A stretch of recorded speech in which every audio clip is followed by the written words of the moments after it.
Hello student, welcome back to my channel crack the biology. आज के lecture में हम सेल मेम्ब्रेन और सेल वॉल के बारे में पढ़ेंगे। तो चलिए देखते हैं आगे लेक्चर में। इस लेक्चर को देखने से पहले आप पिछले लेक्चर को देख के आइएगा, तो आपके ऐसे लेक्चर कंप्लीट होंगे। सेल यूनिट पूरा आपका एक सीरीज़ बन रहा है, तो प्लीज़ आप पूरे लेक्चर को देखते रहिए। चलिए आगे देखते हैं लेक्चर में। तो चलिए देखते हैं लेक्चर में सेल मेम्ब्रेन। सेल मेम्ब्रेन की बात करें तो ये हमारे एनिमल सेल और प्लांट सेल में दोनों मिलता है। तो चलिए इसके कुछ पॉइंट्स देख लेते हैं। Cell membrane is mainly composition of lipid, phospholipid and protein. In addition to phospholipid, membrane also contain cholesterol. तो हम बात करें सेल मेम्ब्रेन, जो हमें पता है कि हमारा बाई लिपिड का बना होता है और ये फॉस्फोलिपिड, फॉस्फोरस और लिपिड से मिलकर बना होता है, और उसके साथ कुछ प्रोटीन्स भी प्रेजेंट होते हैं। और एडिशनल की बात करें तो एडिशनल फॉस्फोलिपिड मेम्ब्रेन के साथ हमारे कुछ कोलेस्ट्रॉल भी प्रेजेंट होते हैं। तो ये हमारा सेल मेम्ब्रेन का कंसिक्वेंट है जिससे वो बना हुआ है। ठीक है, तो चलिए सेकेंड पॉइंट देखते हैं। Lipid are arranged parallel within the membrane with a polar head toward outer side and hydrophobic tail toward the inner part. तो हम बात करें लिपिड जो है, लिपिड अरेंज कैसे होता है? पैरेलली लिपिड अरेंज होता है with in the membrane. Membrane में उसका जो पोलर मतलब उसका अपर हेड, जो पोलर हेड है वो टूवर्ड द आउटसाइड, वो हमेशा बाहर की साइड रहता है। और उसके जो हाइड्रोफोबिक टेल होते हैं, जो कि वाटर से रेजिस्टेंट होते हैं, वाटर रेजिस्टेंट होते हैं, वो टेल इनर पार्ट में प्रेजेंट होते हैं। तो ये हमारा एक तरह से बाईलिपिड लेयर बना लेता है, बाईफॉस्फोलिपिड लेयर होती है सेल मेम्ब्रेन की। तो चलिए आगे देखते हैं कुछ और पॉइंट्स सेल मेम्ब्रेन के। कुछ और पॉइंट देख लेते हैं सेल मेम्ब्रेन के। तो नेक्स्ट पॉइंट है हमारा, chemically plasma membrane consist of lipid 20 to 79%, protein to 20 to 70%, carbohydrate 1 to 5% and water 20%। तो ये है हमारा कंपोजिशन प्लाज्मा मेम्ब्रेन का। हमारा लिपिड से बना हुआ वो है 20 to 80%, मान लीजिए आप 20 to 80% ये लिपिड से ही बना है। फिर प्रोटीन हमारा 20 to 70% है ये, और कार्बोहाइड्रेट इसमें 1 to 5% पाया जाता है, और वाटर ये 20% से बना है। तो ये सब प्लाज्मा मेम्ब्रेन के कंस्टिट्यूएंट जिससे बना हुआ है, कंपोजिशन है इसका। ठीक है, नेक्स्ट पॉइंट देखते हैं। Membrane protein can be classified as integral और peripheral. A peripheral protein lies on a surface of the membrane while integral protein are partially or totally buried in a membrane। तो हम बात करें कि हमारे plasma membrane के पास दो तरह के प्रोटीन प्रेजेंट होते हैं, क्लासिफाइड होते हैं, मेम्ब्रेन प्रोटीन कहते हैं उसको। दो मेम्ब्रेन प्रोटीन प्रेजेंट होते हैं। पहला है हमारा इंटीग्रल प्रोटीन होता है और दूसरा होता है पेरिफेरल प्रोटीन। तो पेरिफेरल प्रोटीन की बात करें तो पेरिफेरल प्रोटीन जो होता है वो प्लाज्मा मेम्ब्रेन के सरफेस पे पाया जाता है। ठीक है, वही इंटीग्रल प्रोटीन की बात करें तो वो हमारा पार्शली या फिर टोटली हमारे मेम्ब्रेन के जो हमारा बाईलिपिड लेयर है उसके बीच के में प्रेजेंट होता है, बरीड होता है, मतलब तुरंत से फॉर्म में पाया जाता है। ऐसे दिखता नहीं, या फिर पार्शली या फिर टोटली बरीड फॉर्म में पाया जाता है। ठीक है, मेम्ब्रेन के अंदर। तो चलिए आगे देखते हैं कुछ points. Point in a plasma membrane an improve models of the structure of cell membrane was fluid mosaic model propose by Singer and Nicolson. मतलब इस पॉइंट का मतलब है कि हमारा जो स्ट्रक्चर है सेल मेम्ब्रेन का इम्प्रूव्ड स्ट्रक्चर मॉडल है वो है फ्लूइड मोज़ैक मॉडल, वो प्रपोज किया था सिंगर एंड निकोसल ने। नेक्स्ट पॉइंट की बात करें, according to the fluid mosaic model plasma membrane contain peripheral protein and the integral protein. तो इसके पास दो तरह के प्रोटीन प्रेजेंट होते हैं, एक पेरिफेरल प्रोटीन होता है और इंटीग्रल प्रोटीन होता है। तो पेरिफेरल प्रोटीन की बात करें तो पेरिफेरल प्रोटीन जो होता है वो बाईलिपिड के जो फॉस्फोलिपिड होता है, बाईलिपिड फॉस्फोलिपिड लेयर होता है प्लाज्मा मेम्ब्रेन के, उसके सरफेस पे प्रेजेंट होता है ये पेरिफेरल प्रोटीन। और वह इंटीग्रल प्रोटीन की बात करें तो ये एम्बेडेड होता है उनके अंदर, बीच में मतलब धसा होता है, उसके अंदर बीच में पाया जाता है हमारा इंटीग्रल प्रोटीन। तो चलिए आगे देखते हैं कुछ पॉइंट सेल मेम्ब्रेन के। नेक्स्ट पॉइंट देखते हैं, one of the most important function of the plasma membrane is the transport of molecule across it. तो हम बात करें कि प्लाज्मा मेम्ब्रेन का सबसे मोस्ट इंपॉर्टेंट वर्क क्या है, फंक्शन क्या है, ये मॉलिक्यूल की ट्रांसमिशन में हेल्प करता है अक्रॉस द प्लाज्मा मेम्ब्रेन। ठीक है, the membrane is selectively permeable so some molecule present on either side of it. मतलब क्या होता है कि हमारा जो प्लाज्मा मेम्ब्रेन, हमें पता है कि सेमी परमेबल मेम्ब्रेन होता है और सेलेक्टिवली परमेबल मेम्ब्रेन होता है। मतलब सारे मॉलिक्यूल को ये अपने थ्रू पास होने नहीं देता है, ठीक है, ये सेलेक्टिव को ही पास होने देता है। Many molecule can move briefly across the membrane without any requirement of energy. It is called passive transport. बहुत सारे molecules जो होते हैं डिफ्यूज़न के थ्रू ऐसे सिंपली ट्रांसमिट हो जाते हैं बिना किसी एनर्जी रिक्वायरमेंट के, मतलब कोई एनर्जी अलग से उसको नहीं चाहती है, ठीक है। तो इसको ऐसे ट्रांसमिशन को हम लोग कहते हैं पैसिव ट्रांसपोर्ट, ठीक है। तो ये हमारा मॉलिक्यूल का ट्रांसमिशन बिना किसी एनर्जी के रिक्वायरमेंट्स हो गया, ठीक है। तो ये था हमारा एक ट्रांसपोर्ट। तो चलिए आगे देखते हैं। चलिए देखते हैं नेक्स्ट पॉइंट सेल मेम्ब्रेन में। A few ion and molecule are transmitted across the membrane against their concentration gradient from the lower to higher concentration. Such a transport is an energy dependent process in which the ATP is neutralized and it is called active transport. For example, sodium potassium pump.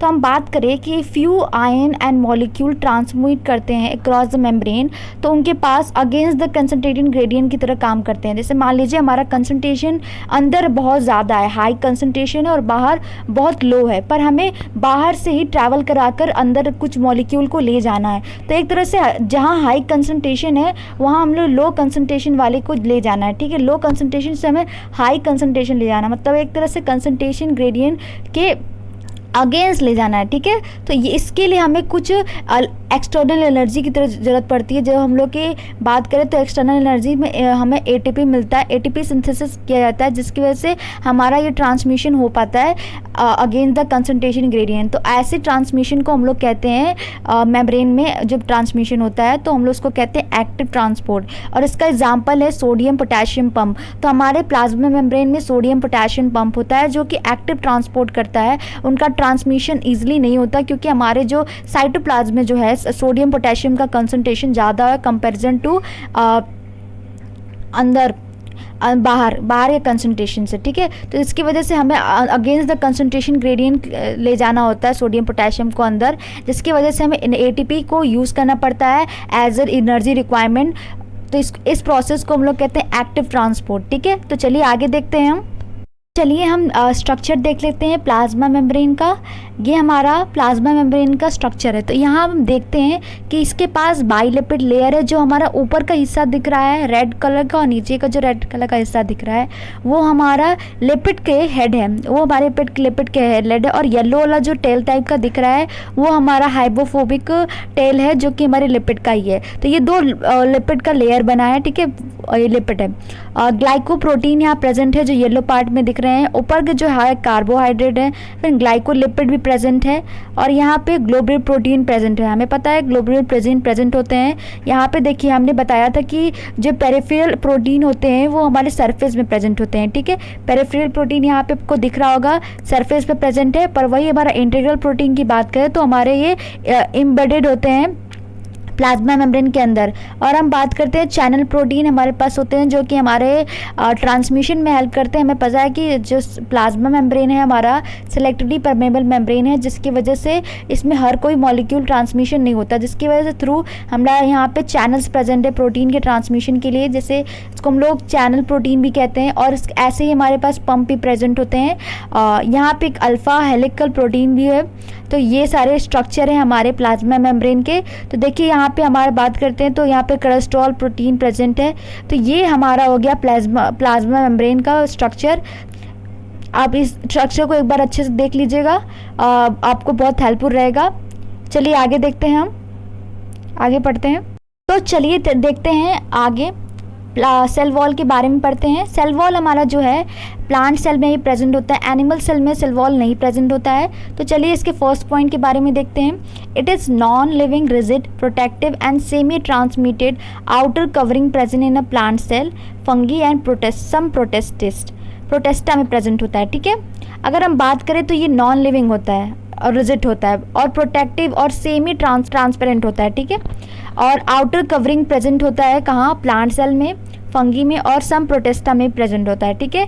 हमने जैसे बात की animal cell में ये present नहीं होता, ये केवल प्लांट सेल, फंगी और प्रोटेस्टा में प्रेजेंट होता है। नेक्स्ट पॉइंट की बात करें तो algae have a cell wall made up of cellulose and mineral like calcium carbonate. In plant it is consist of cellulose and hemicellulose pit and a protein. तो हम बात करें कि एल्गी जो होता है, एल्गी का जो सेल वॉल होता है वो सेल्यूलोज से बना होता है। उस पर मिनरल कौन से प्रेजेंट होते हैं? कैल्शियम कार्बोनेट प्रेजेंट होता है। ठीक है, वही हम प्लांट सेल की बात करें, प्लांट सेल वॉल का जो वॉल होता है वो सेल्यूलोज, हेमीसेल्यूलोज और पिट और प्रोटीन से बनकर बना होता है। तो ये किसके कंपोजिशन से? 4 कंपोजिशन से मिलकर बना होता है। सेल्यूलोज हो सकता है, हेमीसेल्यूलोज और पिट और प्रोटीन हो सकता है। तो ये था हमारा सेल वॉल का कंपोजिशन, किस किस चीज़ों से ये हमारा सेल वॉल प्रेजेंट होता है, बना होता है। ये फंगी, प्रोटेस्टा और प्लांट सेल में मिलता है, एनिमल सेल में ये नहीं मिलता। और इसका मेन कंस्टिट्यूएंट की बात करें तो ये हमारा सेलुलोज का बना होता है। एल्गी में भी सेलुलोज का बना होता है, प्लांट में भी सेलुलोज का बना होता है। प्लांट में हेमीसेल्यूलोज और पिट भी प्रोटीन भी होता है। ठीक है, तो ये सब था कंपोजिशन, किस चीज़ से हमारा सेल वॉल बना है। तो चलिए आगे देखते हैं। नेक्स्ट पॉइंट है हमारा सेल वॉल में ही। तो cell wall has 3 part. Cell wall के 3 पार्ट होते हैं। पहला प्राइमरी वॉल, दूसरा मिडल लेमिना और तीसरा सेकेंडरी वॉल। तो चलिए आगे देखते हैं इसके बारे में अच्छे से कि क्या होता है primary wall, middle wall, lamina और सेकेंडरी वॉल। तो चलिए सेल वॉल के स्ट्रक्चर के बारे में पढ़ते हैं। तो फर्स्ट हमारा है प्राइमरी वॉल। प्राइमरी वॉल के बारे में करते हैं। तो फर्स्ट पॉइंट है प्राइमरी वॉल का, the cell wall of a youngest plant cell it is called primary wall. तो हमारा प्लांट सेल का यंगेस्ट वॉल जो होता है, सेल वॉल जो होता है, उसको हम लोग कहते हैं प्राइमरी वॉल। ठीक है, पहला जो लेयर बनता है सेल वॉल पे किसी भी यंग प्लांट का, ठीक है, तो उसको हम लोग कहते हैं primary wall. It is capable of growth which is gradually dismiss as a cell mature. तो ये जो होता है इसके पास कैपेबिलिटी होती है ग्रोथ की, ग्रेजुअली ये जो डिसमिस हो जाती है एज अ सेल मैच्योर। जैसे जैसे सेल मैच्योर होने लगता है वैसे वैसे इसकी जो ग्रोथ की कैपेबिलिटी रहती है वो डिसमिस होने लगती है। ठीक है, तो ये था हमारा प्राइमरी वॉल। चलिए आगे देखते हैं। नेक्स्ट है हमारा सेकेंडरी वॉल। सेकेंडरी वॉल की बात करें तो फर्स्ट पॉइंट है इसका, it is produce in a some mature cell when the latter have a stop growth. For example trachea, vessels, element and fibres. तो हम बात करें कि सेकेंडरी वॉल क्या होती है। सेकेंडरी वॉल जो होती है मैच्योर सेल को प्रोड्यूस करती है तब जब हमारा सेल वॉल का ग्रोथ बंद हो जाता है, स्टॉप कर दिया जाता है। जैसे कौन कौन से सेल को मैच्योर सेल को डेवलप करती है? ट्रैकिया, वेसल्स, एलिमेंट और फाइबर्स। ये सारे तब डेवलप होते हैं जब हमारा मैच्योर, ये सेल तब डेवलप करता है ये जब हमारा जो सेल वॉल होता है उसका ग्रोथ जो होता है स्टॉप हो जाता है। तो ये ट्रैकिया, वेसल, एलिमेंट और फाइबर्स को मैच्योर सेल को डेवलप करता है सेकेंडरी वॉल। ठीक है, नेक्स्ट पॉइंट बात करते हैं। It is form on a inner toward membrane side of the cell. It is form on a inner side of the cell. तो ये हम बात करें कि ये प्रेजेंट का होता है, इनर साइड प्रेजेंट होता है, बहुत अंदर की तरफ, मतलब प्लाज्मा मेम्ब्रेन की साइड ये प्रेजेंट होता है। ठीक है, तो चलिए आगे देखते हैं। ये था हमारा सेकेंडरी वॉल। अब आगे देख लेते हैं। नेक्स्ट पॉइंट है हमारा मिडिल लैमिना। तो मिडिल लैमिना की बात करें, it is a layer mainly of calcium pit which hold the different neighbouring cell together.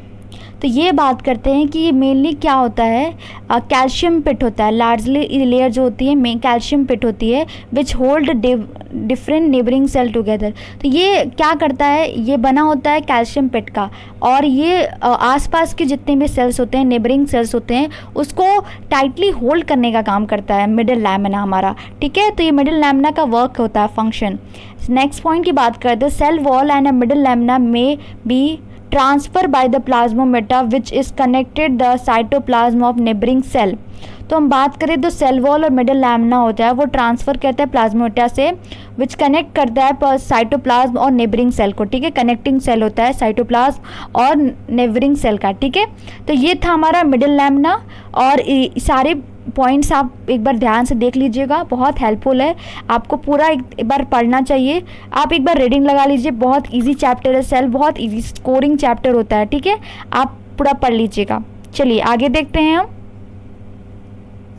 करते हैं स्ट्रक्चर ऑफ सेल वॉल की। तो सेल वॉल का स्ट्रक्चर है ये हमारा, पहला ये हमारा मिडिल लैमिना की बात करें तो मिडिल लैमिना बीच में, फिर इसके बाद सेकेंडरी वॉल हमें देख रहे हैं प्लाज्मा मेम्ब्रेन के पास पाया जाता है, और प्राइमरी वॉल हमारा प्रेजेंट है। ये तीन हमारे पार्ट है सेल वॉल के। तो ये हमारा 3D स्ट्रक्चर है सेल वॉल का। एक बार आप ध्यान से देख लीजिए, यही हमारा सेल वॉल का स्ट्रक्चर है, ठीक है। तो इसके तीन पार्ट है, primary wall, secondary wall and middle lamina. तो ये चलिए आज का लेक्चर यहीं स्टार्ट ख़त्म करते हैं, और इस डायग्राम को आप अच्छे से देख लीजिएगा। और आज के लेक्चर को अगर आपको पसंद आया तो प्लीज़ मेरे चैनल को सब्सक्राइब करके जाइएगा, और लाइक एंड शेयर भी कर दीजिएगा अपने दोस्तों के लिए, दोस्तों से। प्लीज़ मेरे चैनल को सपोर्ट करिए। Thank you very much lecture को देखने के लिए।